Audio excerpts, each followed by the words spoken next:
Hello and welcome to study addicted academy. My name is Umesh और इस video में हम डिस्कस करेंगे वेस्ट बंगाल गवर्नमेंट के द्वारा जो है रिसेंटली जो है इनके कैबिनेट के द्वारा डिसीजन लिया गया है कि इनके द्वारा वेस्ट बंगाल में लेजिस्लेटिव काउंसिल जो है सेटअप की जाएगी। तो इस वीडियो में डिस्कस करेंगे कि स्टेट लेजिस्लेटर किस तरह से वर्क करता है और लेजिस्लेटिव काउंसिल क्या होती है और आर्टिकल 169 ऑफ द कॉन्स्टिट्यूशन जो है क्या बोलता है। तो बहुत कुछ आपको जो इस वीडियो में जो जानने को मिलेगा। My name is Umesh, let us begin.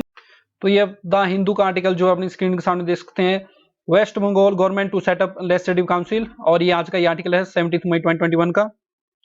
बहुत सी अदर न्यूज एजेंसीज ने भी जो है इसको जो कवर किया हुआ, जैसे आप द टाइम्स ऑफ इंडिया का जो है न्यूज आर्टिकल देख सकते हैं, CM Mamata Banerjee gives no to formation of Bengal Vidhan Sabha. जिस तरह से हमारे देश की पार्लियामेंट जो वर्क करती है उसी के ही सिमिलर वे में जो है हमारी जो स्टेट्स होती हैं उनकी लेजिस्लेटिव असेंबलीज और लेजिस्लेटिव काउंसिल भी जो वर्क करती हैं।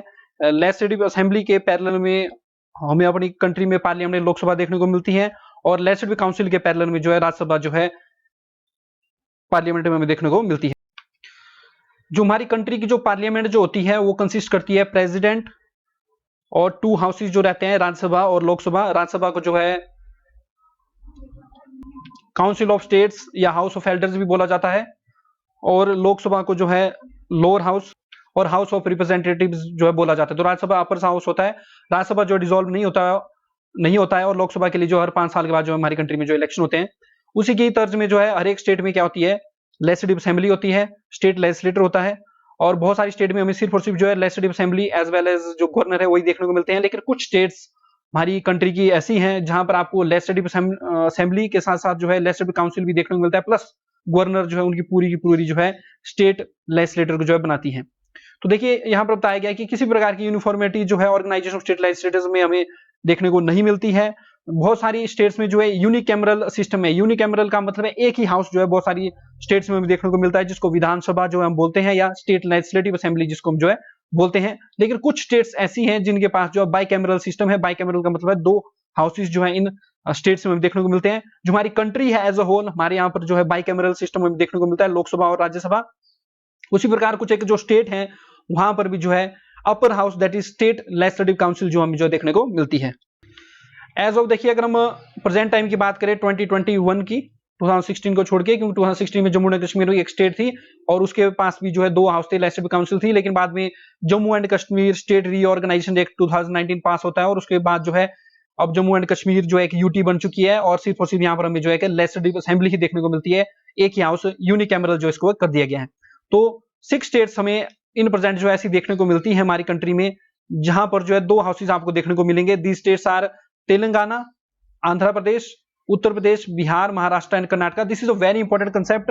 बहुत बार एग्जामिनेशन में पूछा जाता है कि नीचे दिए गई किस स्टेट में जो है लेजिस्लेटिव काउंसिल नहीं है या किन स्टेट्स के पेयर में लेजिस्लेटिव काउंसिल है। तो इस तरह से क्वेश्चन घुमा फिरा के आता है। तो इसको याद रखने का जो ट्रिक है वो है ताजकुंभ। ताजकुंभ अब आप जे को साइलेंट कर सकते हैं क्योंकि Jammu and Kashmir reorganisation act जो है 2019, उसके बाद जम्मू एंड कश्मीर जो है यूटी बन गया और यहाँ पर अब हमें जो है यूनिकैमरल देखने को मिलता है। तो टी से आ जाएगा आपके पास तेलंगाना, ए से आ जाएगा आंध्र प्रदेश, के से आ जाएगा कर्नाटका, यू से आ जाएगा यूपी, एम से आ जाएगा महाराष्ट्र और बी से आ जाएगा बिहार। थोड़ा सा आपने मैप वाइज थोड़ा ध्यान रखना कि देखिए यूपी और बिहार आपको जो है इकट्ठा देखने को मिलेंगे मैप में। उसी प्रकार कर्नाटका और महाराष्ट्र भी आपको साथ साथ में देखने को मिलते हैं और उसी प्रकार आंध्र प्रदेश और तेलंगाना का पेयर भी जो आपको जो साथ साथ में देखने को मिलता है। तो इस तरह से आप अगर याद रखेंगे तो आप एग्जामिनेशन में इस क्वेश्चन को गलत नहीं करेंगे। आज का हमारा स्पेशल फोकस रहेगा स्टेट लेजिस्लेटिव काउंसिल के ऊपर, क्योंकि वेस्ट बंगाल जो है 7 स्टेट बन जाएगा अगर ये जो है लेजिस्लेटिव काउंसिल जो है एस्टेब्लिश कर देते हैं। अभी तक सिर्फ और सिर्फ कैबिनेट ने डिसीजन लिया है, उसके बाद जो प्रोसीजर जो होता है लेजिस्लेटिव काउंसिल को सेटअप करने का वो भी हम जो है इस वीडियो में डिस्कस करेंगे। तो देखिए जो आर्टिकल 169 जो रहता है इंडियन कॉन्स्टिट्यूशन का, जो अनुच्छेद 169 जो है भारतीय संविधान का, ये डील करता है विद अबॉलिशन और creation of legislative councils in state. तो देखिए अबॉलिशन का मतलब होता है किसी चीज की समाप्ति करना। तो आर्टिकल 169 ही डील करता है कि किन स्टेट्स में जो है समाप्ति कर देनी है एग्जिस्टिंग लेजिस्लेटिव काउंसिल की और किन स्टेट में जो है नए से जो है क्रिएट करनी है, नए से जो है लेजिस्लेटिव काउंसिल जो है बनानी है। तो ये article 169 of the constitution deal करता है। तो वेरी इंपॉर्टेंट, मेमोराइज कर लीजिएगा आप। Article 169 of the constitution deals with the abolition और creation of legislative councils in state. और देखिए जो लेजिस्लेटिव काउंसिल को क्रिएट और अबॉलिश करने की जो पावर है वो पार्लियामेंट के पास है। जो हमारी संसद है, पार्लियामेंट है, पार्लियामेंट कैन अबॉलिश होता है, समाप्ति भी कर सकती है किसी भी एग्जिस्टिंग लेजिस्लेटिव काउंसिल की, विधान परिषद की वेयर इट ऑलरेडी एग्जिस्ट, तो जहां पर ऑलरेडी एग्जिस्ट अगर कोई लेजिस्लेटिव काउंसिल है तो उसकी समाप्ति जो है पार्लियामेंट कर सकती है, और कहीं पर जो है नई सिरे से क्रिएट भी कर सकती है, बना भी सकती है। Where it does not exist, जिन स्टेट में ये एग्जिस्ट नहीं करती है वहां पर इसको जो क्रिएट कर भी सकती है। लेकिन ऐसा जो है पार्लियामेंट तभी कर सकती है जब जो लेजिस्लेटिव असेंबली है, जो विधानसभा जो रहती है कंसर्न्ड स्टेट की, वो जो है इससे रिलेटेड जो एक रेजोल्यूशन जो है पास करे। स्टेट जो है रेजोल्यूशन पास कर सकती है for their creation as well as for their abolition. अब ये जो रेजोल्यूशन जो होती है for the creation and abolition of legislative council, ये जो है स्टेट लेजिस्लेटिव असेंबली के द्वारा जो है स्पेशल मेजोरिटी के द्वारा जो है पास होनी चाहिए। इट इज वेरी इंपॉर्टेंट, ये जो है स्पेशल मेजोरिटी के द्वारा जो पास होनी चाहिए। स्पेशल मेजोरिटी का मतलब होता है 2/3 of the members of the assembly present and voting. तो जितने मेंबर प्रेजेंट होंगे उसमें 2/3 जो है मेंबर्स के द्वारा जो है इसके ऊपर जो है इसके फेवर में जो वोटिंग की जानी चाहिए। उसके साथ साथ more than half of the members जो रहते हैं लेजिस्लेटिव असेंबली के, उनके द्वारा जो इसके फेवर में जो वोट किया जाना चाहिए। मान लीजिए जैसे हिमाचल प्रदेश में जो 68 मेंबर्स की जो है हमें लेजिस्लेटिव असेंबली देखने को मिलती है। अगर हिमाचल प्रदेश की सरकार चाहती है कि उन्होंने लेजिस्लेटिव काउंसिल बनानी है तो वो इसके लिए जो रेजोल्यूशन को पास करेंगे, जो कि एटलीस्ट जो है, अब मान लीजिए 68 में से 60 ही मेंबर जो है उस दौरान वोटिंग के दौरान जो रेजोल्यूशन के दौरान हाउस में प्रेजेंट होते हैं, तो इसका 2/3 हो जाएगा आपका 40। तो 40 मेंबर्स के द्वारा इसके फेवर में जो है उस टाइम वोट किया जाना चाहिए, और एटलीस्ट 35 के द्वारा जो है इसके फेवर में जो है वोट होना चाहिए। तो ये दोनों कंडीशंस जो है सेटिस्फाई इसमें जो है होनी चाहिए। और एक बात का जो आपने विशेष ध्यान रखना है कि ये जो एक्ट रहेगा पार्लियामेंट का, creation and violation of legislative council, ये जो है कॉन्स्टिट्यूशनल अमेंडमेंट इसको नहीं समझा जाएगा। संविधान में इसको जो है किसी प्रकार के संशोधन के रूप में जो नहीं समझा जाएगा, जो कि under the article 368 of the constitution जो है पार्लियामेंट को पावर प्रोवाइड करता है संविधान में संशोधन करने की, तो उसके अंदर जो है इसको जो है नहीं समझा जाएगा। और पार्लियामेंट देखिए सिर्फ और सिर्फ सिंपल मेजोरिटी से जो है इस रेजोल्यूशन को जो स्टेट का रहता है फॉर द क्रिएशन और वायलेशन ऑफ लेजिस्लेटिव असेंबली, इसको जो पास करेगी। तो ध्यान रखना, स्टेट लेजिस्लेटिव असेंबली को जो है लेजिस्लेटिव काउंसिल को क्रिएट करने के लिए जो है स्पेशल मेजोरिटी के साथ जो है प्रपोजल को पास करना पड़ेगा, लेकिन पार्लियामेंट में सिर्फ और सिर्फ सिंपल मेजोरिटी के द्वारा ही इसको पास करने की जो जरूरत होती है। तो सिंपल मेजोरिटी का मतलब है कि जितने मेंबर प्रेजेंट होंगे उस दौरान जो है पार्लियामेंट की डिस्कशन में, लोकसभा राज्यसभा में, उससे more than half of the members के द्वारा जो इसके फेवर में जो वोट किया जाना चाहिए। और आपको एक बात पता होनी चाहिए, मान लीजिए अब देखिए लोकसभा की हमें स्ट्रेंथ देखने को मिलती है 545, तो कोरम होता है एक 1/10 जो है प्रेजेंट होने चाहिए, तभी जो है जो लोकसभा की है वो प्रोसीडिंग चल सकती है। तो 1/10 का मतलब है 54.5, यानी कि 55 मेंबर्स एटलीस्ट जो है प्रेजेंट होने चाहिए उस दौरान वोटिंग के दौरान या हाउस की प्रोसीडिंग के लिए, तभी जो है लोकसभा जो प्रोसीड कर सकती है। अगर 53 अगर मेंबर्स अगर आपके प्रेजेंट होते हैं तो लोकसभा की प्रोसीडिंग नहीं हो सकती। इसको बोलते हैं कोरम। यही जो है लेजिस्लेटिव असेंबली में भी देखने को मिलेगा, ये आपको राज्यसभा में भी कोरम देखने को मिलेगा और लेजिस्लेटिव काउंसिल में भी कोरम देखने को मिलेगा। और एक बहुत इंपॉर्टेंट बात जो रहती है, president, vice president, Lok Sabha, Rajya Sabha, state legislative assembly और लेजिस्लेटिव काउंसिल्स के जो इलेक्शन है, ये इलेक्शन कमीशन ऑफ इंडिया के द्वारा जो है कंडक्ट कराए जाते हैं। जबकि जो पंचायत हैं और जो म्युनिसिपल कॉर्पोरेशंस हैं, पंचायती राज इंस्टीट्यूशन है, अर्बन लोकल बॉडीज हैं, उनके इलेक्शन जो है स्टेट इलेक्शन कमीशन के द्वारा जो है कंडक्ट करवाए जाते हैं।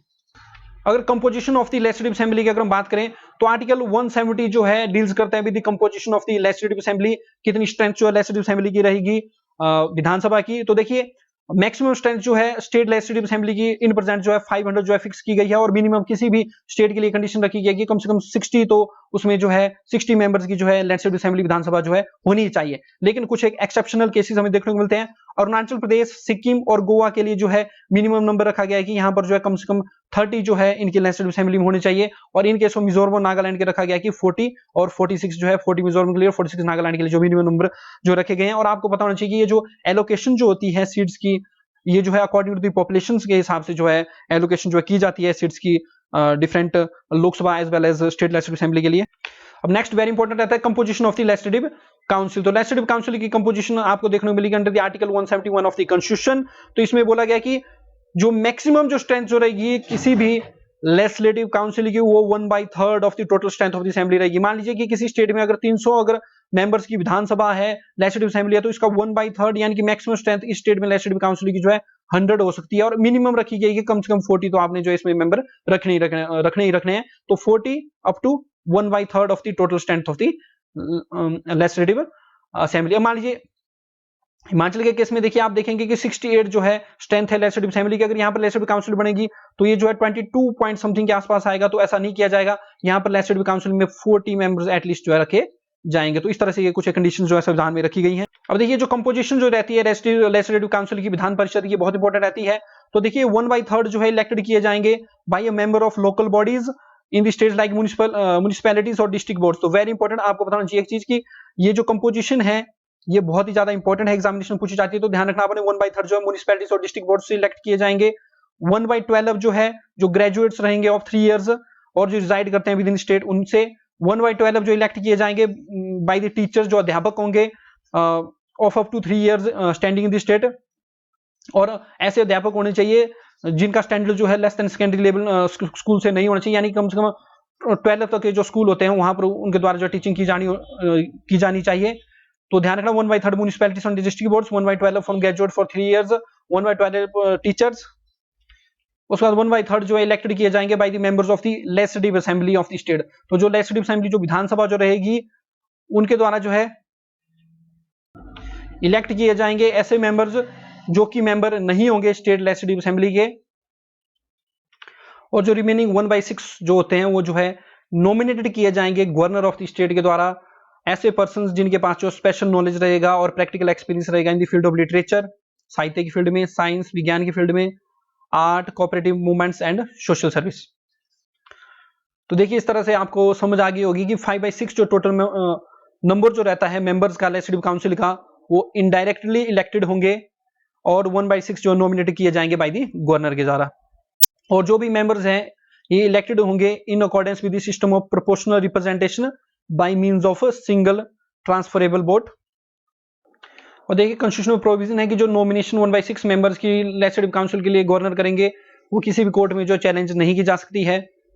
और ये जो स्कीम जो रहती है कंपोजिशन ऑफ लेजिस्लेटिव काउंसिल ये जो ले डाउन होती है कॉन्स्टिट्यूशन में एज अ टेंटेटिव, ये जो है अस्थायी है और फाइनल नहीं होती है। पार्लियामेंट को जो देखिए पावर दी गई है कि मॉडिफाई कर सकते हैं और रिप्लेस करते हैं सेम को। हाउएवर पार्लियामेंट के द्वारा कोई भी लॉ जो अभी तक जो है इस बारे में जो इनेक्ट नहीं किया गया है। और एक बात आप ध्यान रखिए, पार्लियामेंट ने जब आपका एक्ट पास कर दिया for the creation of legislative council, देखिए सबसे पहली चीज जो रहेगी वो रहेगी कि लेजिस्लेटिव असेंबली के द्वारा रेजोल्यूशन पास होनी चाहिए बाय दी स्पेशल मेजोरिटी और उनके गवर्नर के द्वारा जो सेंड दी जानी चाहिए उस रेजोल्यूशन को। उसके बाद वो चला जाएगा पार्लियामेंट में, पार्लियामेंट के द्वारा जो सिंपल मेजोरिटी के द्वारा जो है उसको जो है पास किया जाना चाहिए। उसके बाद प्रेसिडेंट उसके ऊपर असेंट देंगे और नोटिफिकेशन जो रहती है लेजिस्लेटिव काउंसिल की क्रिएशन की ये जो है प्रेसिडेंट ही करते हैं। तो देखिए जो आज का हमारा टॉपिक है वो रहता है कि वेस्ट बंगाल गवर्नमेंट के द्वारा डिसाइड कर दिया गया है कि इनके द्वारा जो है लेजिस्लेटिव काउंसिल जो सेटअप की जाएगी। तो देखिए अभी तक इनके कैबिनेट के द्वारा ही ये जो है डिसीजन लिया गया है कि लेजिस्लेटिव काउंसिल को सेटअप किया जाएगा। तो अभी तक ये जो रेजोल्यूशन है ये स्टेट लेजिस्लेटिव असेंबली में मूव की जाएगी, जहां पर ऑब्वियसली जो ममता बनर्जी जी की जो पार्टी है ट्रिब्यूनल कांग्रेस ये जो है बहुमत में है, तो इजिली ये जो रेजोल्यूशन को वहां से पास कर देंगी। फिर उसके बाद इसको गवर्नर का असेंट जो है मिलना चाहिए। उसके बाद ये जो है पार्लियामेंट में जाएगा, पार्लियामेंट में ये जो है सिंपल मेजोरिटी के द्वारा जो है पास होना चाहिए प्रपोजल। उसके बाद जो ये प्रेसिडेंट के पास जाएगा उनके असेंट के लिए और लास्ट में फिर प्रेसिडेंट नोटिफाई करेंगे for the creation of legislative council. तो अभी तक इसमें जो है थोड़ा टाइम लगेगा। तो देखिए ममता बनर्जी जी के द्वारा ये क्यों किया गया, क्योंकि जो तृणमूल जो कांग्रेस जो रहती है इनके मैनिफेस्टो जो था इनका उसमें इनके द्वारा जो घोषणा की गई थी कि विधान परिषद को दोबारा से जो है रिवाइव करेंगे। और ममता बनर्जी जी ने कुछ इशारा भी किया है कि सर्टेन जो मेंबर्स हैं जो की फेस नहीं थे इलेक्शन के उनका जो है इसमें जो है नॉमिनेट किया जाएगा पार्टी मेंबर्स को। और आपको पता होगा कि जो सीएम ममता बनर्जी है ये नंदीग्राम सीट से हार गई है और ये जो फाइनेंस मिनिस्टर रहते हैं अमित मित्रा जी ये भी जो है मेंबर नहीं है स्टेट लेजिस्लेटिव असेंबली के। और हमारे संविधान में प्रोविजन है कि ज्यादा 6 मंथ्स तक जो है कोई भी पर्सन जो है मिनिस्टर जो है रह सकता है without being a member of state legislative assembly और state legislative council as well Lok Sabha और राज्यसभा। तो 6 महीने के अंदर जो है इनको जो है किसी हालत में सीट लेनी पड़ेगी लेजिस्लेटिव असेंबली में, या तो ये लेजिस्लेटिव काउंसिल के भी पार्ट बन सकते हैं। तो ममता बनर्जी की ये काफी जो है चालाक मूव हम बोल सकते हैं। इसमें इनको जो है देखिए लेजिस्लेटिव काउंसिल के ये मेंबर बन जाएंगे और इसके बाद जो इनको जो इलेक्शन जो फेस दोबारा नहीं करना पड़ेंगे। वेस्ट बंगाल में देखिए पहले भी अपर हाउस ऑफ बाइकैमरल जो था लेजिस्लेटिव काउंसिल थी, लेकिन 1969 में स्टेट के रेजोल्यूशन के बाद जो है इसको जो है डिसॉल्व कर दिया गया। देखिए कुछ मेरिट्स और डीमेरिट्स हम डिस्कस कर लेते हैं इसके जो लेजिस्लेटिव काउंसिल्स रहती हैं। तो देखिए लेजिस्लेटिव काउंसिल ये इंश्योर करती है कि हिस्ट्री पासेज जो है लेजिस्लेशन का नहीं होना चाहिए, यानी कि कोई भी कानून है वो जल्दी से पास नहीं होना चाहिए। अगर देखिए लेजिस्लेटिव काउंसिल अगर किसी स्टेट में रहती है तो legislative assembly as well as legislative council दोनों से जो उस बिल को जो पास कराना पड़ता है। लेकिन स्टेट के केस में थोड़ा सा ऐसा रहता है कि लेजिस्लेटिव काउंसिल के पास जो है ज्यादा पावर नहीं होती है बिल से रिलेटेड, और अल्टीमेट जो पावर जो रहती है किसी बिल से रिलेटेड वो लेजिस्लेटिव असेंबली की ही जो है हमें यहाँ पर जो देखने को मिलती है। तो ये एक डीमेरिट इसमें आ जाती है। दूसरा ये माना जाता है कि ये जो है एक्सपेंडिचर रहता है on the exchequer of wasteful expenditure इसको माना जाता है कि ये वेस्टफुल एक्सपेंडिचर है, एक्सचेकर के ऊपर फालतू का खर्चा इसे माना जाता है। और दूसरा ये रहता है कि बहुत से जो पार्टी मेंबर है, जो कि पावर में जो पार्टी जो रहती है, उसके जो मेंबर जो रहते हैं, जो कि पार्टी मेंबर्स होते हैं, जो कि इलेक्शन में जीत नहीं पाते हैं, उनको ये जो है एक इनडायरेक्ट वे इलेक्शन को बाईपास करके जो है लेजिस्लेटिव काउंसिल के मेंबर बनने का ये इससे मौका मिल जाता है। और इवन वो सीएम और आपके मिनिस्टर भी जो है इससे जो बन सकते हैं, ये इसकी आप डीमेरिट बता सकते हैं। और मेरिट्स में आप लिख सकते हैं कि कुछ जो स्कॉलर्स होते हैं, जैसे लिटरेचर में होंगे, साइंस में होंगे, आर्ट में होंगे, सोशल सर्विसेज में रखी गई है। सोशल सर्विस का कंसेप्ट आपको राज्यसभा के केस में नॉमिनेशन में नहीं मिलेगा, तो ऐसे लोगों को इसमें जो है मौका मिल जाता है। फिर टीचर को इसमें मौका मिल जाएगा, ग्रेजुएट्स को मौका मिलेगा, तो ये इसकी मेरिट्स आ जाएंगी। तो मेरिट्स भी है, डीमेरिट्स भी है। That's the end of this video friends. I hope आपको इसमें जो कुछ जो है नया जानने को मिला होगा। Thanks for listening. जय हिंद, जय भारत।